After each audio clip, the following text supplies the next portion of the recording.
Hi, what's up everyone? This is Devansh and welcome to the United Talk. What an amazing game. You know what, it's 3 a.m. right now in India. And I remember the last time I was awake till 3 a.m. to watch United's match was against Chelsea in the Carabao Cup. And that day we came out with a similar performance when we won 2-1 away from home.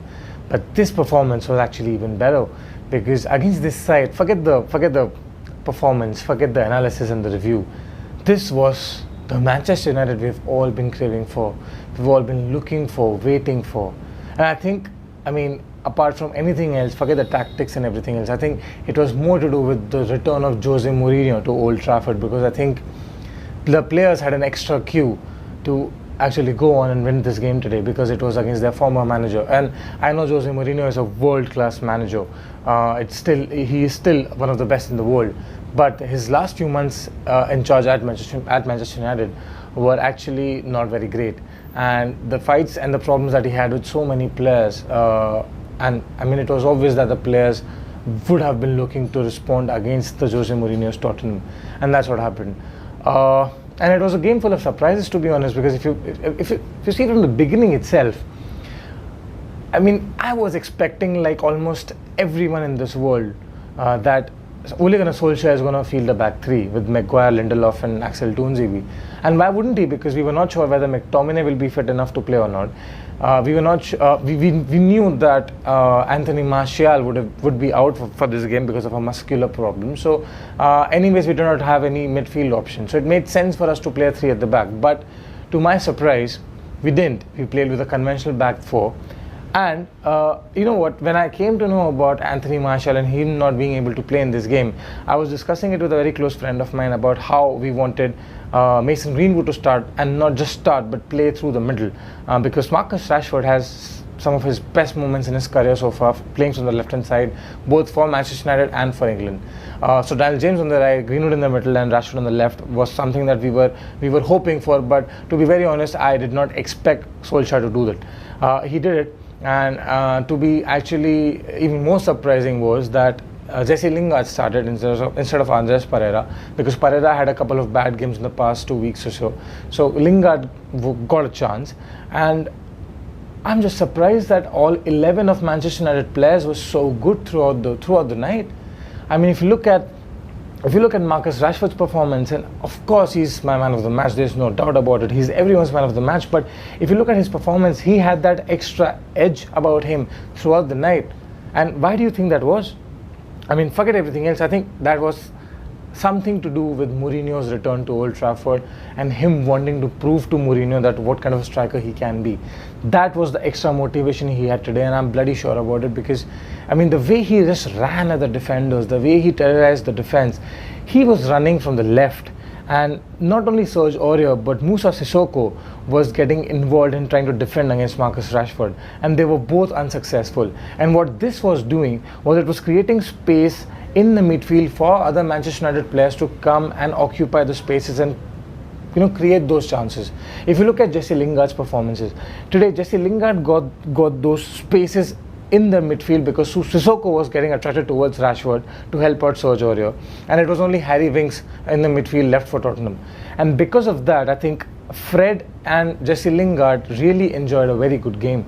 And forget about Rashford in the first goal, because that is a world-class strike by Marcus Rashford. And I know so many people are going to come out and say that Paulo Gazzaniga, the Tottenham goalkeeper, should have saved that because it was in the near post and the goalkeeper cannot be defeated and should not be defeated on the near post. But the purity of the strike, the strike was so good from Marcus Rashford that the ball actually dipped right in front of Gazzaniga. And when that happens, any goalkeeper in the world will find it difficult to control that ball and hold on to that ball. And Gazzaniga is not the best in the world, right? He was not able to save it, and what a goal by Marcus Rashford. It was obviously the goalkeeper should have done better, but it was a purity of the strike that blew me away. And I mean, such an amazing start of the game. I think 7th minute or something when Rashford scored, and I'm very happy from inside, but I was not showing anything because I knew that United have a tendency to blow leads against Sheffield United, against Aston Villa, against Liverpool. I mean, we've taken leads against Arsenal, we've taken leads against so many sides, but we've ended up just drawing those games. So I was just worried that, you know what, there'll come a time when Tottenham will throw the kitchen sink at Manchester United, and what will happen then? But to my surprise, I think that zest, that zeal of going forward, attacking from minute one continued even after we took the lead early in the early stages of the game. Because till the 35th or the 36th minute, from the first minute itself to the 36th minute, I think we controlled and dominated the game. And I mean, Tottenham was poor throughout the night. The performances were really poor by Tottenham Hotspur, and there's no doubt about it. But I think the performance by Manchester United in the first half made Tottenham look even worse. And I say that because Harry Kane was trying to come downfield, trying to link up with the midfield to get the ball, and he was being unsuccessful. And I know there were a couple of crosses and passes from the Tottenham players which were not good, which were poor, which was misplaced. But it was Manchester United's performance that was making them so miserable in the field, especially in the first half. And if you talk about the 36th minute onwards till the half time, I think Tottenham tried to regain some of the confidence that they had lost, and they had a small spell of possession with them. And the one negative that I had from the game, there's no negative from the game, by the way. The one problem that I've had with Manchester United throughout the season is that this team, for some reason, has problems dealing with the balls that come from corners, set pieces, or just deliveries from the wings into the box. So the Manchester United defenders are not able to clear the ball properly, and this is the story throughout the season. And that's how the first goal was scored by Tottenham as well. I mean, an easy ball by Vertonghen from the left hand side, and United does not deal. The defenders don't deal with the ball properly. It drops to Dele Alli. I mean, he was struggling with Fred to win the ball, and I think he out-muscled Fred. But you cannot blame Fred for this. But the goal that Dele Alli scored, again, a sublime finish. I mean, if you look at that touch to create space for himself to shoot on the goal, because I was watching on the TV, I could see the replays. I think that kind of finish is not everyone's cup of tea. I mean, that takes some doing. And I know Jose Mourinho has improved Dele Alli's form in the past 2 weeks or so, but I think that is the pure class of a goal by Dele Alli. So when we went into the half time, normally I would have been dejected, understanding that we could have scored so many goals in the first half. Marcus Rashford, I think, hit post from 25 yards also. So we could have easily scored 2 goals or 3 goals in the first half, with Marcus Rashford easily getting a brace in the first half. Even Jesse Lingard could have scored in the first half.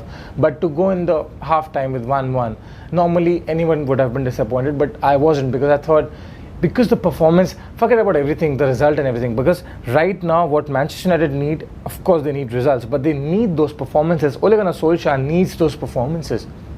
And that's where United stood out today. Second half, and I was thinking to myself, yeah, it's Jose Mourinho's time now. He's going to change some tactics. He's going to do something different. He's going to make sure that Ole gets into trouble in the second half. And we have, like I said before, we have a habit of throwing away leads. Second half, we start well. And the first thing that we see is the same thing that has happened throughout the first half, throughout the first 45 minutes.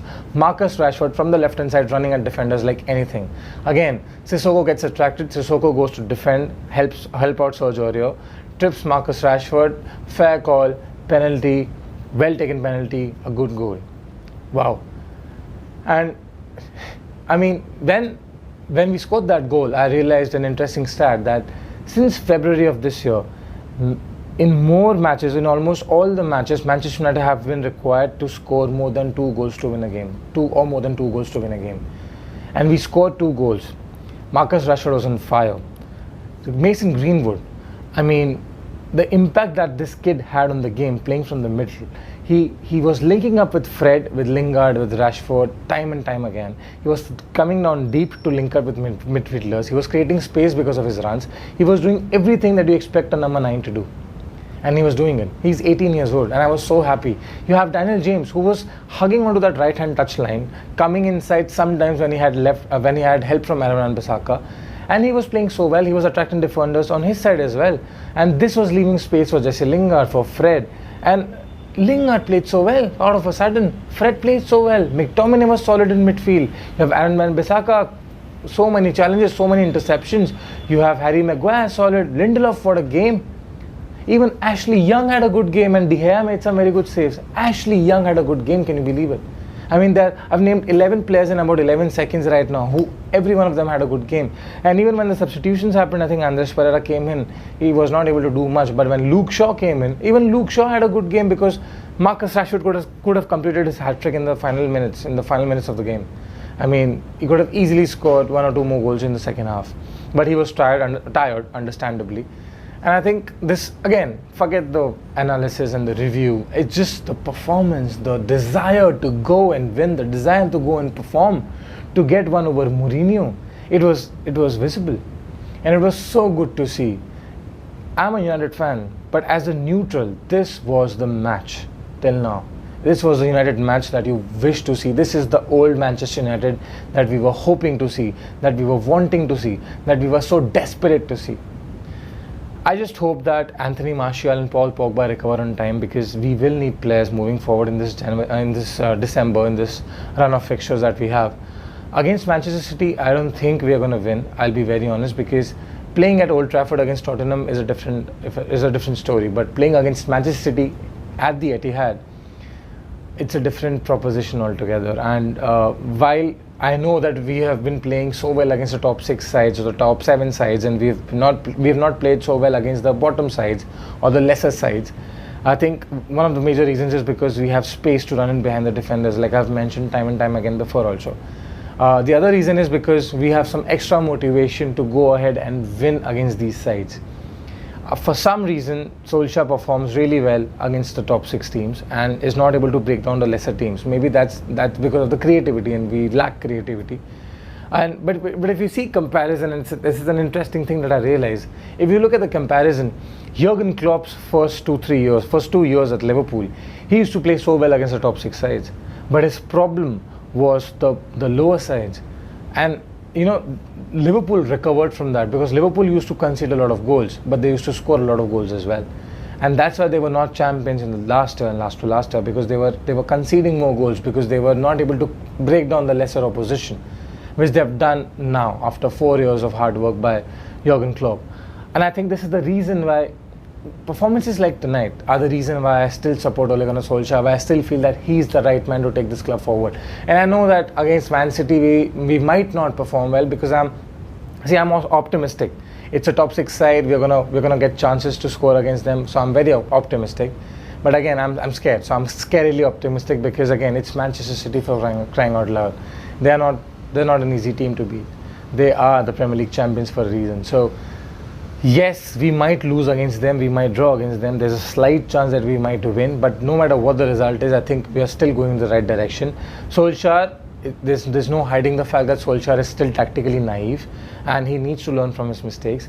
But I think over a period of time, with the 2 transfer windows minimum, and I think with the players that he wants in his team back, with all the injured players coming back as well, I think, and with the experience that he will gain from this season especially, I think United is on the right track. And I might just come out on a Saturday night and say that, okay, this was a bad game by Manchester United to play against Manchester City, but nothing can take away from the fact that this is a transition, this is a process, and it will take time. If you try to change managers every year or every second year, you will not go anywhere.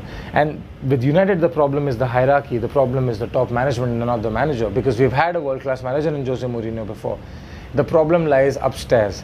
Until the time there's a guy at the wheel who loves the club more than equal to what the supporters love the club, I think that's what we want. And I'm a Manchester United fan, so if I'm wrong about Saturday night, I'm okay with it. Let me be wrong about Saturday night. If the team wins, I'm happy. If the team loses, it's okay, because it's a transition.